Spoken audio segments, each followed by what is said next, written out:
Cyber crime cell દ્વારા છેલ્લા 3 માસમાં અલગ અલગ અનેક ગેંગો પકડવામાં આવી હતી, જેમાં ભારતમાં સૌથી વધુ ગુનાઓ 1800થી વધુ એનસીસીઆરપી પોર્ટલ ઉપર, જેમાં 800-900થી વધુ બેંક એકાઉન્ટો મળેલા હતા અને એનસીસીઆરપી પોર્ટલ ઉપર 1800થી વધુ કમ્પ્લેન રજીસ્ટર થયેલી હતી, જેના ઉપર 300થી વધુ ગુના દાખલ થયેલા હતા. એવી ગેંગ પકડવામાં આવી હતી. ત્યારબાદ ડિજિટલ એરેસ્ટની એક ગેંગ પકડવામાં આવી હતી, જે તાઇવાન સાથે બેસી તાઇવાનથી ઓપરેટ કરતી હતી અને એમાં પણ અંદાજે 100થી વધુ ગુનાઓ રજીસ્ટર થયેલા હતા. અલગ અલગ વધુ સાયબર ક્રાઇમ સેલ દ્વારા અલગ અલગ 3 ગેંગો પકડવામાં આવી છે, જેમાં 10 લોકોને અલગ અલગ જગ્યાએથી અમદાવાદ, સુરતથી ધરપકડ કરવામાં આવી છે અને ઇન્વેસ્ટમેન્ટ ફ્રોડ અને ડિજિટલ એરેસ્ટના અલગ અલગ ગુનાઓ શોધાયેલ છે.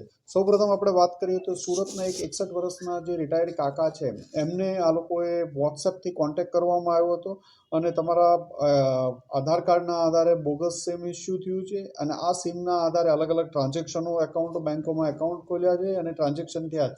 એવી રીતે ડરાવી અને અંદાજે 15 દિવસ સુધી વોટ્સએપથી અલગ અલગ ટાઈમ ઉપર એને ડિજિટલ એરેસ્ટ કરવામાં આવ્યા હતા અને એમની પાસેથી 1,71,00,000 જેટલી રકમ પડાવી લેવામાં આવી હતી.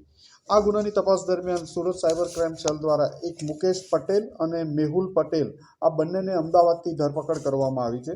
આ લોકોની અલગ અલગ 3થી વધુ ફરિયાદો આ લોકો ઉપર દાખલ થયેલી છે, જેમાં પાટણ અને તામિલનાડુ રાજ્યમાં પણ આ લોકો વિરુદ્ધ ગુના નોંધાયેલા છે અને આ લોકોની ધરપકડ કરી અને વધુ પૂછપરછ ચાલુ છે. આમાં 8 લાખ જેટલા એકાઉન્ટમાં પૈસા ફ્રીઝ પણ કરવામાં આવ્યા છે.